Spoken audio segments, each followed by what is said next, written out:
Executive Director of INSEAD Emerging Markets Institute, our knowledge partner for today. Good morning, ladies and gentlemen. Is this working? Okay, great.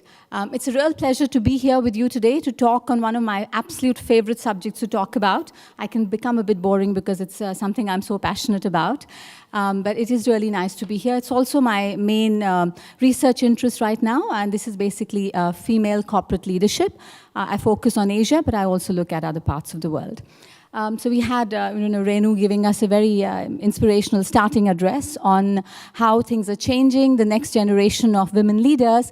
I'm going to depress you a little bit first, unfortunately. Much as we want to believe that we're participating much more as women and we're sort of achieving higher and higher positions in leadership, the fact is that at least as far as decision-making roles in organizations are concerned, and I'm talking about top management and corporate boards, there's still ways to go. So what we want to talk about here is what's holding women back. I don't know if this cartoon is clear, but that's supposed to be a sticky floor at the bottom and a glass ceiling on top. Okay, so now there's numbers of depressing statistics that I'm sure you've all seen about, things like the percentage of women on corporate boards, the fact that it is still very low. It's low all over the world, but it's particularly low in Asia, where we're just at about somewhere between 13 to 15%, depending on what report you read. In Singapore, where I know the target is 20% by 2020, you've probably all seen this come out. Even the target is depressing. I mean, 20%, we're more than 50% of the population in Singapore is female, and our targets are 20%, but that's probably going to be higher than a lot of other countries. So that's one thing that we worry about. The other thing is wage gap, as again the previous speaker alluded to, the fact that equally qualified women in doing the same job are often paid less than men. And if you look at just Asia, because most of you are all here, so I'm assuming that's an important area of focus, it's different in different countries. There is some hope. There are countries like the Philippines, which is always held up as a poster child for having 0% wage gap. But there are others like India where it's more than 30%. So that's another thing we need to bear in mind. And the worrisome thing, I think, particularly, is that even though we are beginning to attract 40% women in the workforce, as Renu was saying, and there are, universities are churning out more and more female graduates every year, the fact is that while we're able to attract women into entry-level positions, there's a huge gap that happens, that builds up as we go up the corporate ladder because women tend to fall off. But I think for me, the most frightening statistic that's come out in recent times was from the World Economic Forum's Global Gender Report. It came out in November of last year. And what the report said was that for the first time since they've started publishing this report, in 2017, the slow but steady progress in terms of narrowing the gender gap has actually slowed down. So today, or at least as of November 2017, to completely bridge the global gender gap in the workplace in terms of equal opportunities for women, in terms of equal pay, is going to take, according to their estimates, 217 years. That's 2 centuries. I'm sure nobody in this room is willing to wait that long, right? So what we wanted to do was to delve a little bit deeper and understand why is it taking so long. I talk to people in various different organizations, and quite often now I sense a little bit of what we call gender fatigue. Another policy for women? Do we really need one more incentive? I mean, so much is being done. The problem is that we're handling a very, very difficult problem that has been created over years, and it's not going to get solved very quickly. But because it's, it's sort of in the news a lot, people talk about all of these policies, a slew of policies that companies are introducing, it's easy to begin to feel that a lot is being done. The fact is that there's still much more to do. So what we wanted to do, this is a white paper that we brought out just on the occasion of International Women's Day. I'm happy to share it if anyone's interested. What we wanted to do with this was to talk to the people who are really at the heart of the matter. So we thought there were 3 groups of people we wanted to speak with. The first one are women in senior leadership positions. These are women, like many of you in this room, who have, against all odds, managed to succeed and really be in corporate, in senior decision-making positions in companies. The second group was aspiring women leaders, the ones that are actually going to face some of these issues. And we want to understand from them, what are some of the issues they face? Are we even understanding these correctly? When companies are introducing all sorts of policies, are they addressing the correct ones, correct needs? And finally, male advocates. The fact of the matter is that in almost every company, at least the larger multinationals, in overwhelming majority, the leaders tend to be men. So we do need to have senior men to sort of emerge as our game changers in terms of handling this problem.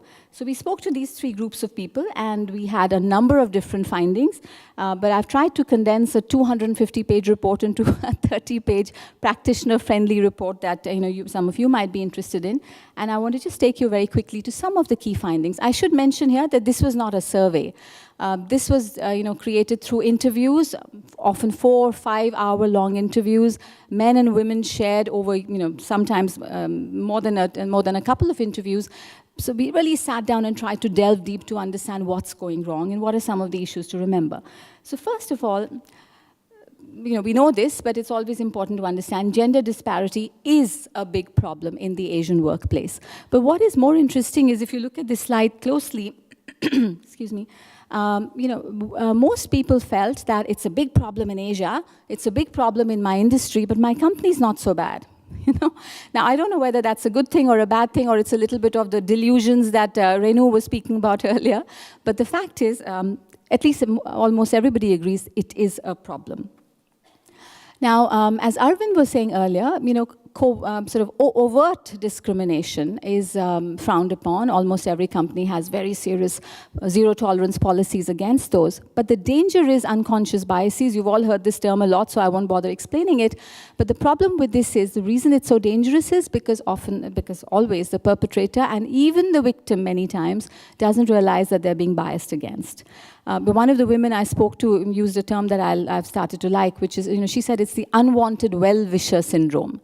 The gentleman or the senior leader who tells you, there was this really exciting opportunity, I thought about you first, but then I remembered you have a young family and this involves a lot of travel, so I didn't put your name forward for it. It's okay, maybe she would not have taken it anyway, but the choice should have been hers, right? So as a gentleman put it, I don't assume, I always ask. And that's an important thing to bear in mind when it comes to unconscious biases. The other thing to remember is Asia is huge and extremely diverse. What is going to work in Indonesia is not going to work in Singapore and may not work in Hong Kong. So it's very tempting for companies to sort of have regional policies for improving gender equality, and most of them do this, and we caution all the time saying it's not going to work like that. You need to be much more customized in your approach. Earlier this week, I was in Jakarta at the invitation of Egon Zehnder, and I was speaking with their, they have this forum, leaders and daughters. And it was very interesting. These were all very senior Indonesian leaders, and they'd come in with their daughters and or mentees, female mentees, and we discussed, what are some of the things that are most important in Indonesia? And I was shocked to see how different this is from what I hear in other parts of Asia. This was already spoken about. Societal, cultural expectations of women still are higher than they are for men. So when there's a choice to be made, it's always going to be the woman who has to keep dinner ready, irrespective of how large the company she might be leading.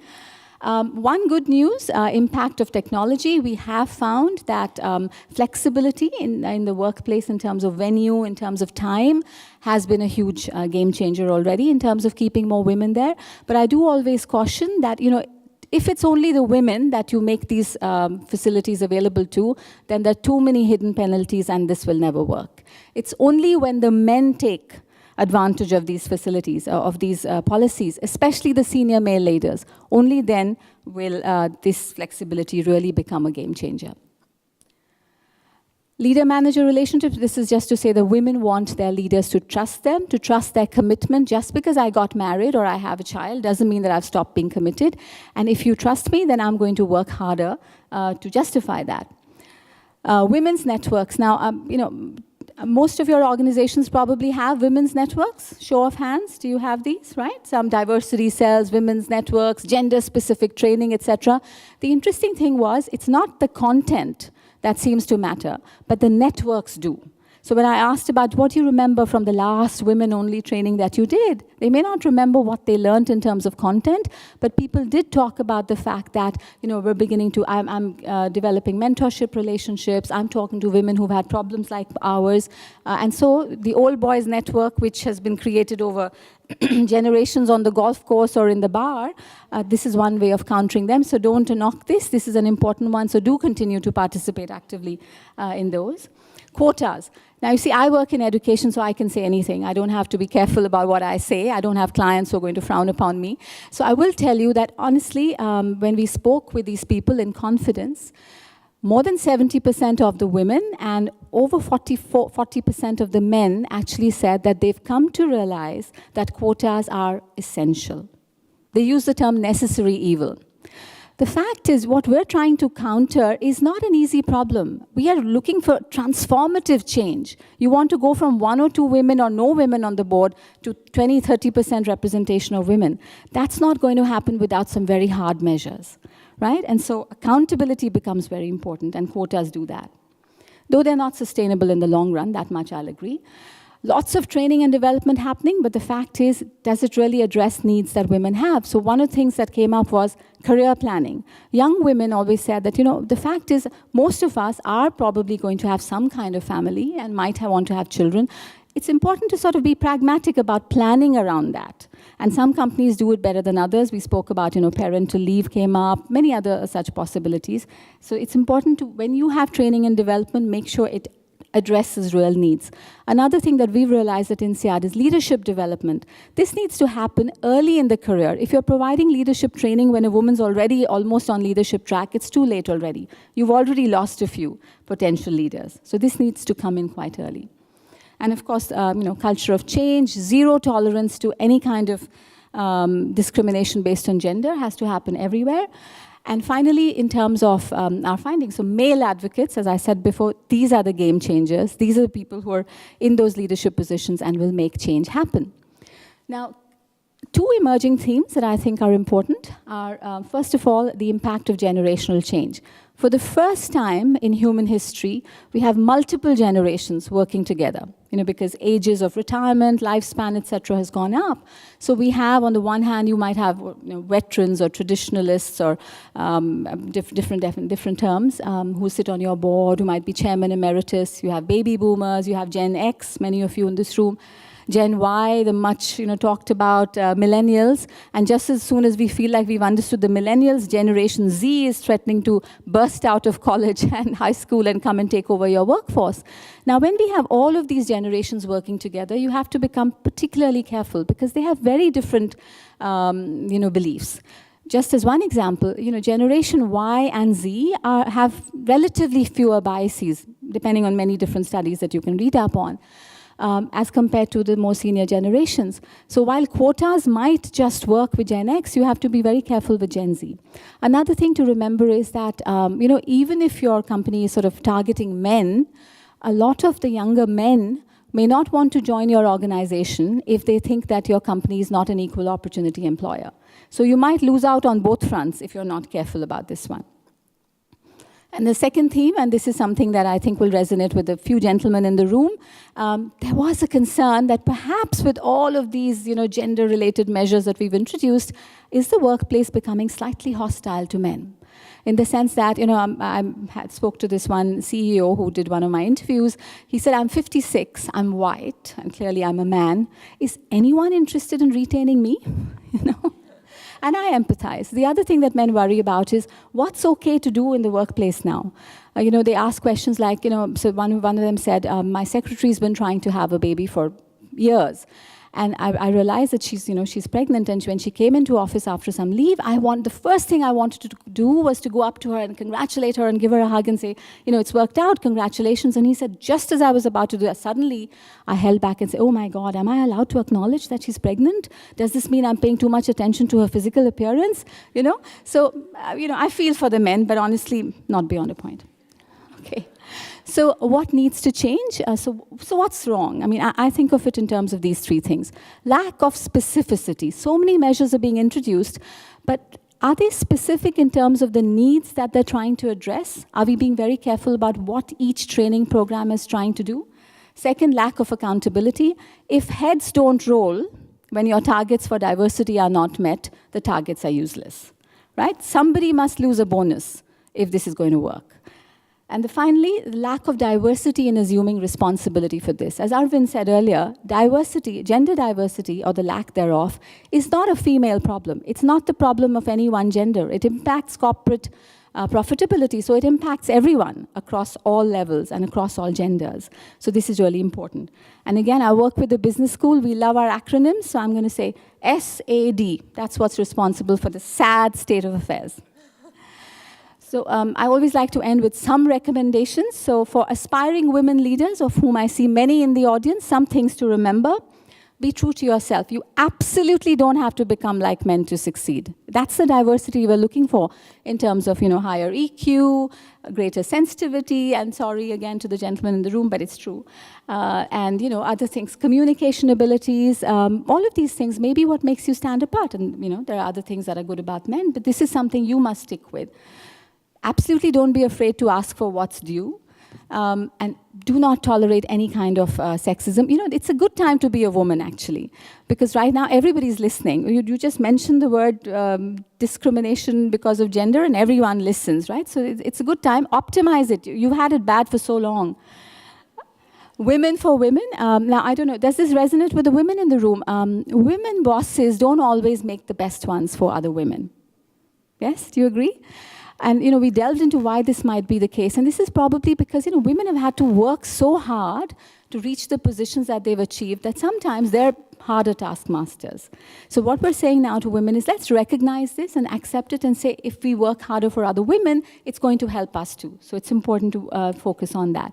And I do also caution younger women, don't see barriers where they don't exist, because perception can very easily become reality. Sometimes you didn't get a promotion because you were not good enough, and it's okay to accept that and move on. Let's not make gender an excuse, because then it becomes very difficult.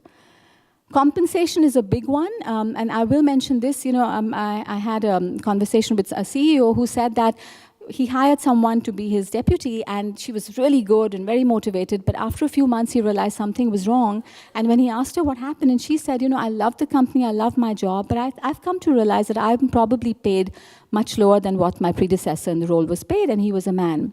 And he said, really, I have to find out. He went and checked, and they discovered together that she was actually paid 20% more than the male predecessor. So it's not about the money, but it was the perception. She thought she was being underpaid. It impacted morale greatly. So as much of transparency around this as you can introduce is great. I get that not every company is able to do this. In some countries, they're talking about complete transparency. But, be open about it. If you have a concern, discuss it with HR. And you'll find most of them are now quite willing to set your mind at rest or address any genuine concerns you might have. And as I said before, plan your career pragmatically around life changes. There will be sort of personal challenges that will impact your professional life. So plan around it as early as possible. For the more established women leaders, again, many of whom are in the audience, some of whom we'll hear from in the panel that comes, successful women need to spread that success. You've reached where you've reached, now it's up to you to help other people. So that's very important. For male colleagues and bosses, if you're talking about reverse discrimination, I'm sorry, we don't sympathize very much, right? There's just such a gap to meet that, but having said that, I do have to say, I remember at Deutsche Bank, they were telling me that their women's group actually has now an International Men's Day, where they invite men to come in and share their concerns. And it's important to have those conversations too. And one thing that a younger woman said, how can men still talk about unconscious bias? I mean, it's being drummed into all of us. We have so many training programs. How can you still be unconscious about anything? So stop hiding behind unconscious bias. For leaders across genders, first among equals, this is not about saying that, if you have a position available, man and woman, always hire the woman. Absolutely not. But if they're absolutely equal, perhaps it's time, because remember, we're trying to make a transformative change, a huge change. It might be worth considering the woman first. And constructive feedback is very important. A lot of women tell me that, when I have my performance appraisal, a lot of focus seems to be on, you don't talk loudly enough, or if I talk too much, you're very aggressive. Move away from the personality parts of it, and let's focus on performance, because that's what most performance appraisals for men tend to focus on. So this is important for all of us to remember, irrespective of whether we are women or men. And if there are any leaders and mentees in this group, and I created this slide when I was in Jakarta last week, and it was important, it seemed to resonate. Zero tolerance, absolutely. Also, please remember that, women, we do need our role models, because if you don't have role models, then what's going to happen is gender gaps can be self-perpetuating. If you're a young woman who's aspiring to reach a senior position, you don't see any senior women above you, it is going to impact morale in many cases. And it does tend to reduce female engagement at middle management levels, and certainly in terms of ambition. So that's why it's sort of self-perpetuating. The other problem with having this kind of gender gap at leadership levels is groupthink. If you only have men in leadership positions, they're only going to bring in other men. And that's why we really have to be careful about this one. Women are sponsored over mentored. I'm sure you've heard this before. I've said it before. So we're looking for active sponsorship. When it comes to decision making, that's when you say, I'm going to sponsor this woman for this position. It's not just about emotional guidance and all of that. Most women are sort of beyond that now. I've spoken about constructive feedback. For the women, one last point, active follow-through. Remember, your sponsors are very busy people. They do have day jobs. So let's not expect everything from them.